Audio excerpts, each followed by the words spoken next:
पहला है right to life. कितने बॉम्ब ब्लास्ट हुए मनमोहन सिंह के नीचे?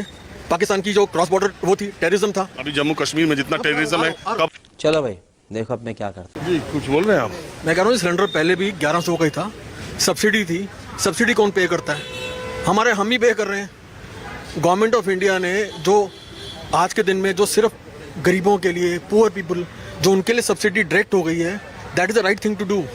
एक बात बताइए, डीजल सस्ता था मनमोहन सिंह के टाइम में? 3 करोड़ की गाड़ी वाला भी डीजल लेता था, सब्सिडाइज डीजल। क्यों मिलेगा उसको?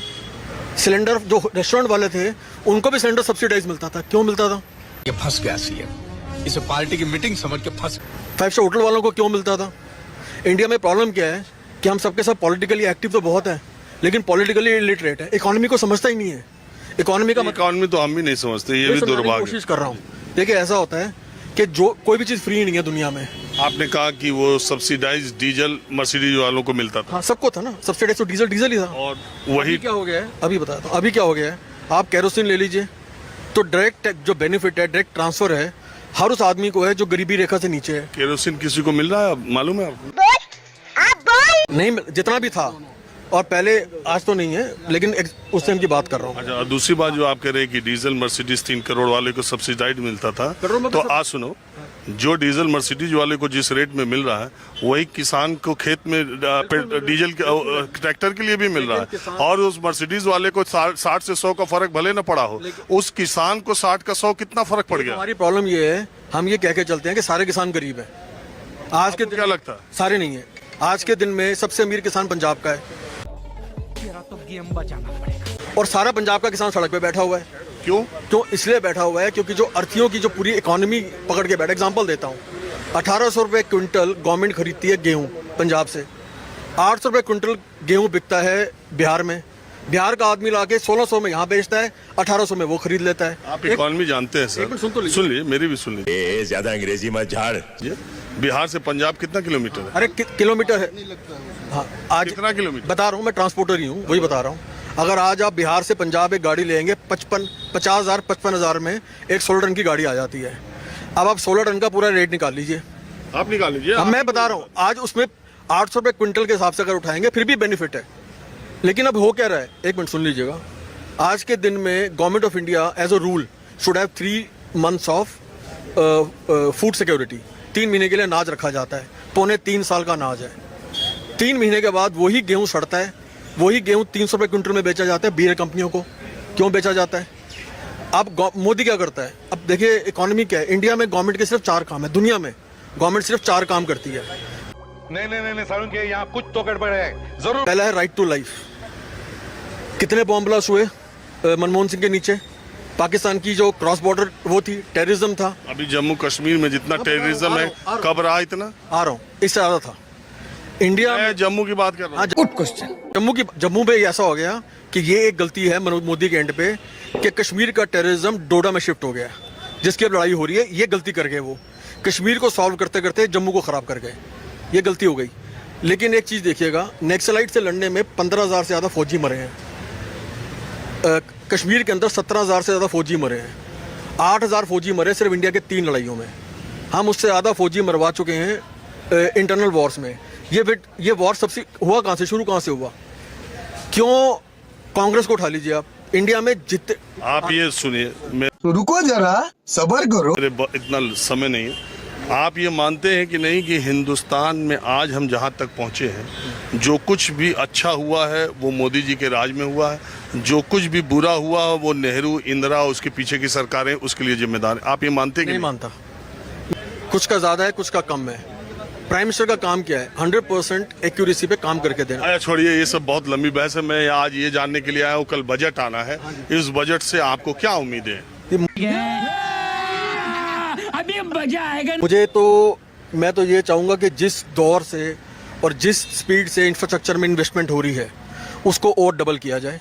उसका एक रीज़न है कि 100 रुपये जब इंफ्रास्ट्रक्चर में लगता है तो 3.7 टाइम्स का रिटर्न है। जिस कंट्री में इंफ्रास्ट्रक्चर नहीं है, हिंदुस्तान में प्रॉब्लम क्या है, बाहर की कंपनी आती क्यों नहीं है? उसका रीज़न है कि जो हमारा सप्लाई चेन है, जो ट्रांसपोर्टेशन है, वो 14% GDP का है। दिमाग का बत्ती चल रहा है बाबू। चाइना 6% पे है, यूरोप 8% पे है। कोई भी आदमी 8%। अरे सर मैं ये कह रहा हूँ मैं कि बताऊं एक सीधा। अरे आप इतनी तकनीकी चीजें देखिए, संवाद दो तरफा होता है। मैंने कहा कि इकॉनमी में मेरी फीस माफ है। मैं इस देश के आम आदमी या आम जनता की तरह सोचता हूँ। मैं आपसे जानना चाहता हूँ कि इस बजट से आप महंगाई, बेरोजगारी, किसानों के या अपने खुद की निजी जिंदगी और आपके घर के बजट के हिसाब से कुछ सोच रहे हैं, या इंफ्रास्ट्रक्चर 3.7 14% GDP 6 उसी तरह जैसा चिदम्बरम और निर्मला सीतारमण आंकड़े देते रहे पिछले 20 साल तो से? मैं तो ये बोल कोशिश करता हूँ कि हर आदमी थोड़ा सा एजुकेट हो जाए, ये कोशिश कर रहा हूँ सिर्फ। मेरा ये मानना है कि गरीबी को हटाने का सिर्फ एक ही तरीका है, वो है इंफ्रास्ट्रक्चर और जॉब्स आएंगे इंफ्रास्ट्रक्चर से, और कोई। पिछले 10 साल में जॉब्स आई हैं? हाँ, ये बथेरी आई हैं। अरे झूठ बोल रहा है ये झूठ। प्रॉब्लम क्या है कि हम आई हैं? पूरे हिंदुस्तान में आई हैं। 95% उत्तराखंड का बेरोजगार चल रहा है। 95% बेरोजगारी चल रही है। 95% बीजेपी के राज में बेरोजगारी। जितने भी हमारे उत्तराखंड वाले हैं, सारे होटल उत्तराखंड छोड़ के यहाँ पे आ रखे हैं। मैं उनके लिए आवाज उठाना चाहता हूँ कि वहाँ पे वो रोजगार होता तो वो। अरे वो दूसरी बात कह रहे हैं, वो कह रहे हैं कि देश में इंफ्रास्ट्रक्चर बढ़ेगा। ये कह रहे हैं कि रोजगार आया। रोजगार कहाँ है? उत्तराखंड के तो 90% यहाँ पे लोग आए, तो ये कह रहे हैं उत्तराखंड में रोजगार आया। 5% लोग हैं सिर्फ उत्तराखंड में। हाँ, महंगाई। तो सबसे पहले मेरा आप लोग को नमस्कार। आप लोग हमारी वीडियो को देखते हैं, इसके लिए आप लोग का बहुत बहुत धन्यवाद है। मैं आप ही के लिए इसी तरह की वीडियो बनाता रहता हूं। तो आप लोग पीछे देख चुके हैं कि इनका कहना ये है कि जो है मनमोहन की सरकार में सबसे ज़्यादा जो है बम ब्लास्ट होता था। पिछली सरकारों में सबसे ज़्यादा जो है बम ब्लास्ट होता था, सबसे ज़्यादा जो है लोगों को परेशानियाँ जो है मनमोहन जी की सरकार में या पिछली सरकार में, इनका मानना ऐसा ये है।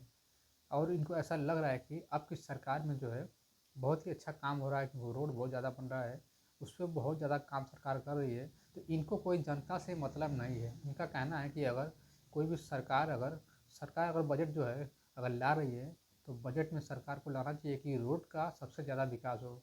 अरे रोड का विकास तो हो ही रहा है, लेकिन जनता का भी तो सवाल बनता है कि जनता के लिए क्या आ रहा है, जनता के लिए क्या सरकार सोच रही है। इसके बारे में इनको जानकारी नहीं है।